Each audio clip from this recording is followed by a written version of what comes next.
Hello guys, Charles here and welcome back to my channel.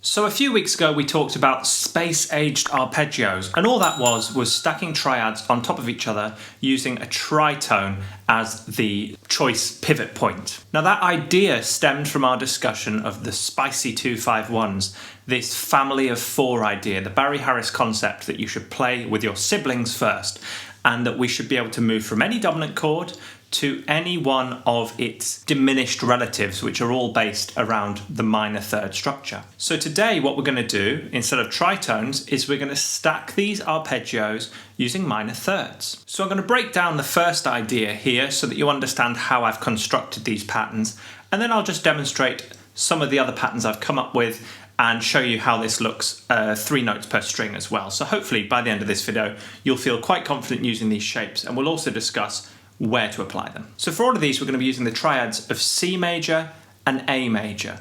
So for all of this I want you to bear in mind just how simple those structures are. A major triad is probably the very first chord type you ever learned, and we can use these to create these incredibly sophisticated sounds simply by stacking them in different ways. Some people like to call these polychords. That's never really been a way I've thought about these, but if you've talked about polychords before, then that's really all we're doing here. So we're going to start with a C major arpeggio on the triad, so just C, E and G. Now I'm done with my C triad. I've played all 3 notes, so I'm now going to move on to A. Well, the closest A from there is this 12th fret. So far that's all I've got, a C triad, A triad. So from that E, the way I interpret these is because E's in both of them, we've got C, E, G in our C triad and A, C sharp, E in our A triad. If I end on an E, I count it as part of both structures. So you'll notice here I play the 3 notes of A, and I count that E as the first note of my C triad. So I could play it twice. That's essentially the way I'm thinking about it, but I'm only playing it once. So far we've got C triad, A triad, shared E to finish with our C triad. Now at the top here, I'm sliding up a semitone because I'm now in A. So I'm going to descend now back through this position through an A triad. So I've gone from C to C sharp, A, E. Now again I've landed on that E note, so I only need 2 additional notes to finish my C triad. Down to E, C sharp, and then just to finish on the note I started with, I'm going to slide back down to C. But if I was being strict, I suppose I should really go 12, 9, 5 to get all 3 notes of that A triad. I'll say the triads as I play it. C, A, that note again for C, slide up for an A triad, that note again for C, A, and if I want, I can finish on A down there, or back down to the note I started with. So hopefully you get the idea. Here's a few other positions of that shape. So you'll notice that in this instance I started on C in its root position. The other shapes start with C, first inversion, and C, second inversion. And those sound like this.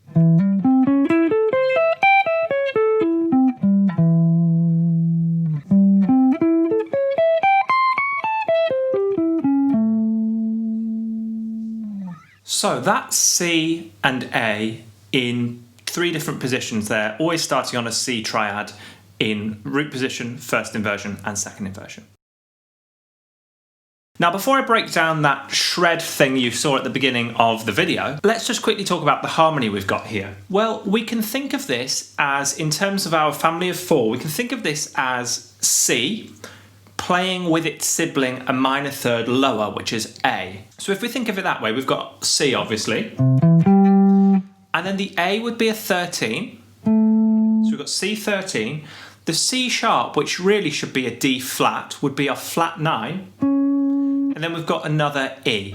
So what we've got, if we think of it as the root is C and we're stacking an A on top, is we've got a C13 flat 9.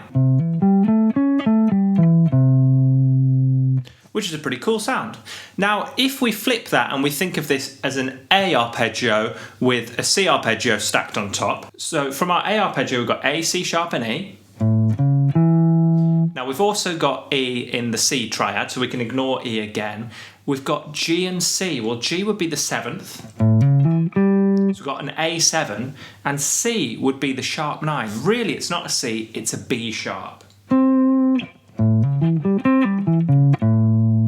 So we've got an A7 sharp 9, which is essentially our Hendrix chord on A.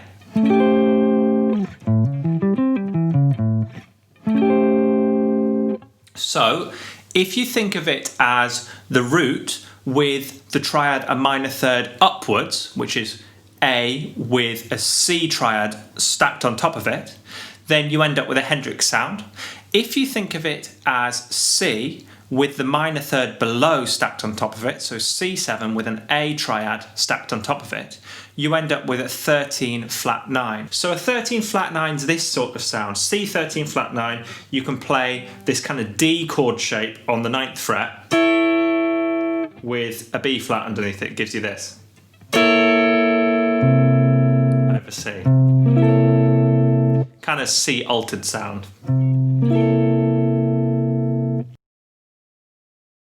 So finally, let's turn these into a scale. So whereas when we were building those space age arpeggios, we were stacking a triad and then moving to the next one, then moving back to the next one. This time, we're just going to put all of the available notes in order. So if we start on C, our next note would be a C sharp or D flat. Next note would be an E. Next note would be a G from the C chord. Next note would be an A from the A chord.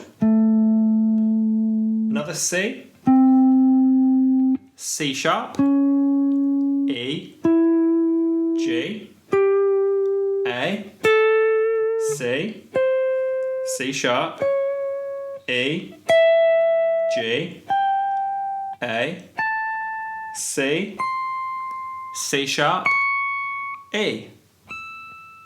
So we've got this really cool 3-note per string scale, which is really just a major pentatonic with a flattened second or a flattened 9. And I inserted at the beginning of this video that clip of me noodling with this idea yesterday, just while I was trying to get these ideas together in my head for this video. And you can get some pretty good speed with these shapes.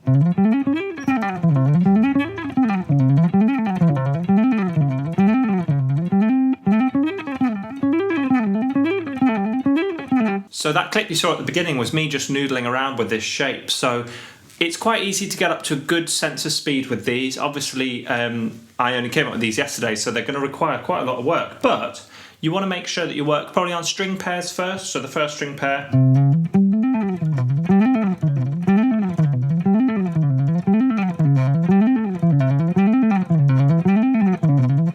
Trying to get it sounding as beautiful as possible. That's certainly not a good example of that. Now, just before we wrap up, I just want to remind you that this whole family of 4 idea is all just diminished scale based.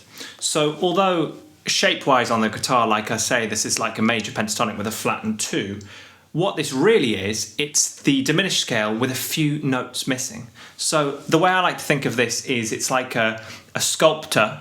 They start with this big block of rock, and in there somewhere is whatever they're trying to create. You know, they might want to create a head or whatever. And they're going to have to remove some things to end up with the shape they're after. So if we take the diminished scale as our bit of rock, we've got this. And we're just going to miss out a couple of notes.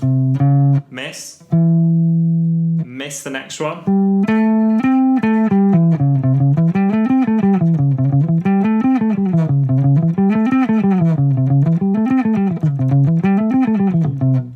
So we're missing out 3 notes of the diminished scale to take it from an 8-note diminished scale to a 5-note pentatonic scale.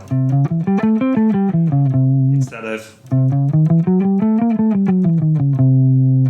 Okay? Now what I'll do at some point in the future is I'll revisit the tritone one, because I hope at least, the way I've explained these patterns today and written out some of the options for you, I think that's a clearer way of doing it. So I'm going to revisit the tritone at some point in the future, so you'll get Space Age Arpeggios 3, and I'll write out some more shapes so you've actually got something to practice there. So I hope you found that one useful, guys. Please do leave me a comment down below if you'd like to see more ideas like this, or if there's anything else you'd like to see me cover on this channel. Please do give this video a like, subscribe, ding that notification bell, and share with any of your friends who could use a quick, easy trick to get their major triads sounding modern. And as always, I hope you're all doing very well, getting plenty of practice in, and I very much look forward to seeing you in the next one. Cheers. Roll up, let me embed a story you'll never forget. A drip, drip, but drowning in debt now. You can't buy your way out, and I heard you find it difficult to cope. Well, hereby this bottle full of hope.